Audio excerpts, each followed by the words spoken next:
Olha, eu quero que você faça uma coisa agora. Rapidinho, de verdade. Dá uma olhada mental na sua cozinha. Entra lá, abre o armário onde você guarda os temperos, o sal, o arroz. Eu aposto uma grana boa que tem uma garrafa transparente lá. Ela pode ser verde clarinha, pode ser totalmente incolor, tem aquele formato meio cinturado para segurar fácil. E dentro dela tem um líquido dourado, meio viscoso, que você usa para quase tudo. Sim, eu estou falando do bom e velho óleo de soja, o azeite do povo. Aquele negócio que a gente usa para fritar ovo, para refogar o alho do arroz, para fazer bolo de cenoura e que custa, sei lá, uns 6, 7 reais a garrafa, dependendo de onde você mora e da crise do dia. Mas vem cá, você já parou para pensar, realmente parar para pensar, o que diabos é isso? De onde vem esse ouro líquido? Porque assim, azeitona a gente espreme e sai azeite. Beleza, dá para visualizar. Girassol também, a semente é oleosa. Mas soja? Soja é um grão duro. Um feijãozinho pálido, seco, que parece uma pedra. Como é que a gente tira um rio de óleo de dentro daquilo? Prepare-se. O que eu vou te contar nos próximos minutos vai explodir sua cabeça. Porque a história desse óleo envolve imperadores chineses de 5.000 anos atrás, envolve o Henry Ford, sim, o cara dos carros, atacando um automóvel com um machado, envolve uma revolução no meio do Brasil que transformou o solo tóxico em dinheiro e, claro, envolve uns produtos químicos altamente explosivos que, surpreendentemente, não te matam na salada. Sério, só no Brasil a gente produz mais de 9 milhões de toneladas de óleo de soja por ano. Se a gente derramasse tudo isso, dava para encher não uma, não duas, mas umas 3.600 piscinas olímpicas de óleo. Imagina o tamanho desse escorregador. Então senta aí, pega seu pastel frito, em óleo de soja provavelmente, e vem comigo, porque hoje a gente vai mergulhar fundo no mundo do óleo de soja. Vamos voltar no tempo, muito tempo. Estamos falando de China antiga, tipo 2800 a.C. Reza a lenda que o imperador Shemong, um cara que era meio mítico, meio cientista e testava tudo que é planta para ver se matava ou curava, ele classificou a soja como um dos 5 grãos sagrados. Mas tem um detalhe bizarro nessa história. No começo, a soja não era usada para fazer óleo, nem tofu, nem shoyu. Ela era usada para adubo.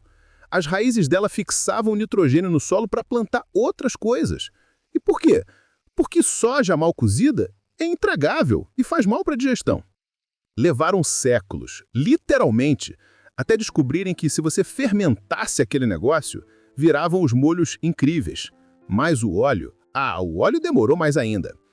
A primeira vez que alguém pensou, se a gente esmagar isso aqui com força bruta, sai uma gosma? Foi na China mesmo, por volta do século XI. Mas era um processo artesanal, doloroso, difícil. Você precisava de pedras enormes, animais cansados girando moendas, e o rendimento era ridículo. Agora, corta a cena. Vamos para o Ocidente. O mundo ocidental olhou para a soja e disse, Eca, que isso? Durante séculos, a gente ignorou completamente. Até que chegamos nos Estados Unidos do início do século XX. E aqui entra o nosso personagem secundário favorito dessa história, o Henry Ford. Cara, o Ford não era só obcecado por carros, ele era obcecado por soja. Num nível meio doentio. Na cabeça dele, a agricultura e a indústria tinham que casar. Ele queria que o carro fosse feito de plantas. Em 1941, no meio de um festival comunitário, o Ford apareceu na frente dos jornalistas com um machado na mão. Ele parou na frente de um carro protótipo e, bam! Deu uma machadada na tampa do porta-malas. A plateia segurou a respiração. O machado quicou. A lataria nem amassou. Por quê? Porque aquela parte do carro era feita de plástico de soja reforçado. Ford gastou milhões tentando fazer roupas de soja. Ele tinha um terno de lã de soja que coçava pra caramba, mas ele usava com orgulho.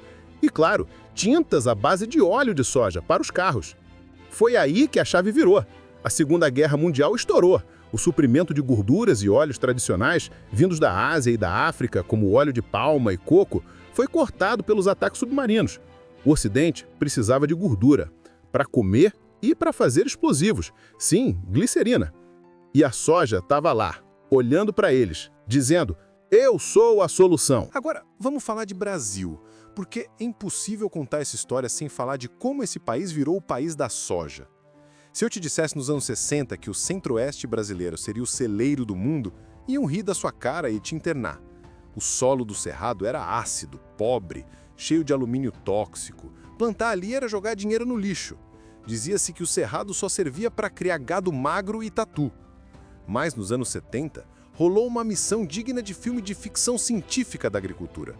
Pesquisadores da Embrapa, liderados por visionários como Alisson Paulinelli, descobriram que se você jogasse calcário no solo, toneladas de pó de pedra calcária, você neutralizava a acidez, o tal do calagem.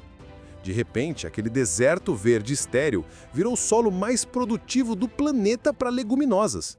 Foi uma corrida do ouro, mas em vez de pepitas, eram grãos. Famílias inteiras do sul venderam tudo que tinham, colocaram a tralha num caminhão e subiram para o Mato Grosso, para terras que não tinham estrada, não tinham luz, não tinham nada, só onça e mato. Imagina a cena: seu João e Dona Maria chegando em Sorriso, no Mato Grosso, em 1978. Poeira vermelha na cara, morando numa barraca de lona preta por meses, apostando a vida que aquele feijãozinho chinês ia crescer ali. E cresceu. Hoje o Brasil disputa cabeça a cabeça com os Estados Unidos, como o maior produtor do mundo. Mas chega de história, vamos para a prática. Como é que essa pedra amarela vira o óleo da sua batata frita? Acompanhe o tour virtual aqui comigo. Imagina que a gente está numa fábrica gigantesca daquelas empresas com 4 letras no nome, tipo Bunge ou ADM. O cheiro no ar é de grão torrado, meio adocicado, meio poeirento. O barulho é ensurdecedor. Esteiras, motores gigantes, silos vibrando. Etapa 1. A limpeza e preparação. O caminhão despeja a soja. A primeira coisa é limpar. Vem pedaço de pau, pedra, prego e, infelizmente, até uns bichinhos do campo no meio da carga. Peneiras gigantes e ímãs poderosos tiram tudo isso. Se entrar uma pedra no moedor, sai faísca e, bom, poeira de grão mais faísca é igual a explosão. Ninguém quer isso. Depois, a soja precisa ser seca. Se ela estiver úmida, ela apodrece ou dificulta o processo. Daí ela vai para o quebrador. O grão passa por rolos dentados que quebram a casca e dividem o grão em pedacinhos. A casca é soprada fora por ar e vira ração animal. E ficamos só com o miolo, rico em proteína e óleo. Etapa 2. A laminação, fazendo flocos de cornflakes. Agora, o miolo passa por rolos lisos que esmagam tudo, transformando em flocos fininhos, parecendo aquele cereal matinal que fica mole no leite. Por que fazer isso? Para aumentar a superfície de contato. Imagina tentar dissolver uma bala inteira na boca, versus uma bala triturada. Triturada é mais rápido. Aqui é a mesma lógica. Etapa 3, a extração química. O perigo mora aqui. Agora, meu amigo, é que o filho chora e a mãe não vê. Você acha que a gente espreme a soja até sair óleo? Que nada! Se fizesse isso, ia sobrar muito óleo no bagaço. A gente dá um banho químico nela. Esses flocos de soja entram num equipamento gigantesco chamado extrator e são lavados com um solvente tipo hexano. O que é hexano?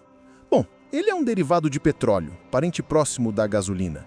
É extremamente inflamável. A fábrica inteira nessa parte é a prova de explosão. Qualquer faísca aqui mandaria o quarteirão para o espaço. O hexano passa pelos flocos e dissolve o óleo, levando ele embora, deixando para trás só a massa sólida de proteína, que vai virar ração para porco, frango e gado. Agora, temos uma mistura chamada micela, óleo de soja misturado com solvente de petróleo. Delícia, né? Só que não. Se você tomar isso, você morre. Etapa 4. A separação e o refino, limpando a bagunça. A mistura é aquecida. Como o hexano evapora numa temperatura muito mais baixa que o óleo, ele vira gás, sobe, é recuperado para ser usado de novo, porque é caro, e sobra lá embaixo o óleo bruto. Mas calma, não vai botar isso na salada ainda. O óleo bruto é escuro, avermelhado, cheira mal e tem um gosto horrível de feijão cru. Ele tá cheio de gomas, ceras e ácidos livres. Aí começa a mágica do refino. São 4 passos clássicos. 1. Desgomajão. A gente joga água quente e ácido cítrico. Isso faz as gomas, a lecitina, hidratarem e se separarem. Curiosidade, essa lecitina que tiram aqui é aquela que vai no seu chocolate para ele ficar macio. 2. Neutralização. Joga-se soda cáustica. Sim, soda cáustica. Ela reage com os ácidos graxos livres e vira sabão. Esse sabão é separado por centrífugas super rápidas. 3. Branqueamento. O óleo ainda está meio colorido demais. A gente joga uma terra clareadora, argila ativada. Essa argila funciona como uma esponja magnética que suga os pigmentos de cor. Depois filtra a argila fora e o óleo fica clarinho. 4. Desodorização. O gran finale. O óleo é aquecido a temperaturas infernais, tipo 240, 260 graus Celsius, num vácuo quase espacial. Nesse calor, qualquer molécula que tenha cheiro ou gosto evapora instantaneamente e é sugada para fora. O que sobra é um óleo neutro, sem cheiro, sem gosto forte, que aguenta a fritura. Pronto! Agora é só envasar naquelas garrafas PET a uma velocidade alucinante de 40 mil garrafas por hora em algumas fábricas, tampar, rotular e mandar para o mercado perto da sua casa. Ufa, é trabalho, hein? Se você fosse fazer isso em casa, sem o hexano, só esmagando, você ia precisar de quilos e quilos de soja para conseguir uma xícara de um óleo escuro e fedido. Agradeça a indústria moderna.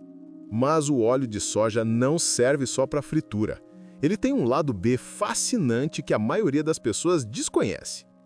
Primeiro vamos falar de tinta de jornal. Nos anos 80, os jornais americanos estavam desesperados com o preço do petróleo subindo. Lembra da crise do petróleo? Tinta de jornal era feita à base de petróleo. A Associação Americana de Soja, sim, isso existe, falou: galera, e se a gente usar óleo de soja?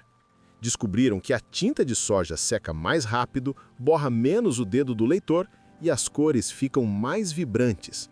Hoje, mais de 90% dos jornais diários dos Estados Unidos e boa parte do mundo usam tinta de soja. Aquele cheiro de jornal novo tem um pezinho de soja ali. Outra, gizes de careta. Sabe aquele giz de careta clássico, cheiro de infância? A maioria é parafina, petróleo.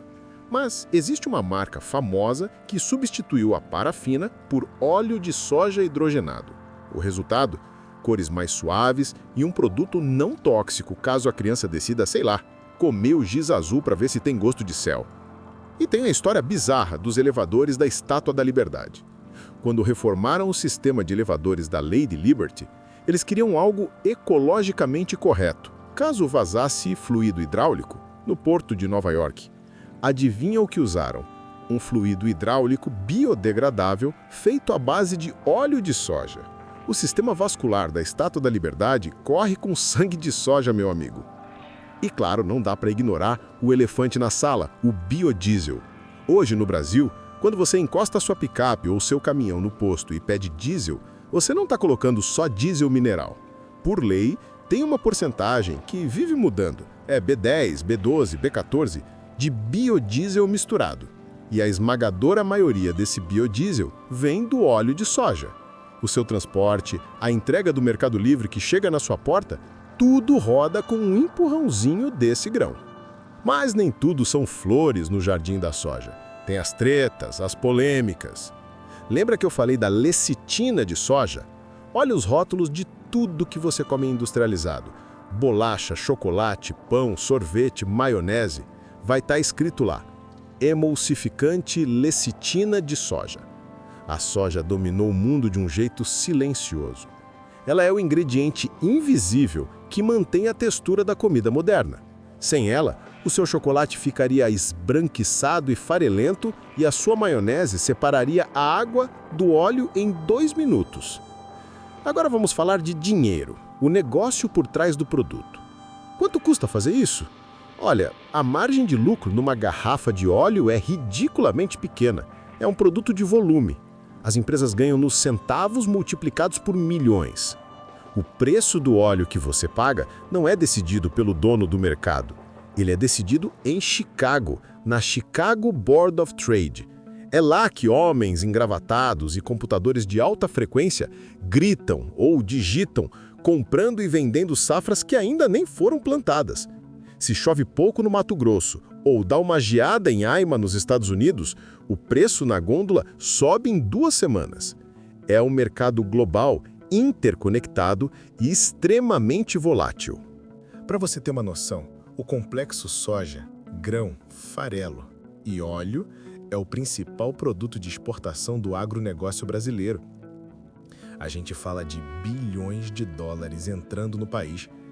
As gigantes do setor, conhecidas como ABCD, ADM, Bunge, Cargill e Dreyfus, operam navios inteiros, frotas que cruzam oceanos levando óleo e farelo para a China e Europa. E por que a China compra tanto? Porque eles têm uma classe média crescente que começou a comer mais carne. O porco chinês come farelo de soja brasileira e usa mais óleo na cozinha. A economia mundial é um dominó. Um chinês decide comer mais frango frito em Xangai e um fazendeiro em Goiás compra um trator novo. Mas o futuro promete umas coisas malucas. Você já ouviu falar em óleo alto-oleico? O problema do óleo de soja tradicional é que ele oxida, fica rançoso, rápido e cria gordura trans se você tentar solidificar ele parcialmente, a famosa hidrogenação. Cientistas agora estão editando a genética da soja usando tecnologias tipo CRISPR ou melhoramento clássico para fazer um grão que produz um óleo super estável, parecido com azeite de oliva em composição química, mas custando uma fração do preço. Isso vai permitir frituras industriais que duram muito mais tempo sem estragar o óleo. O McDonald's e o Burger King agradecem.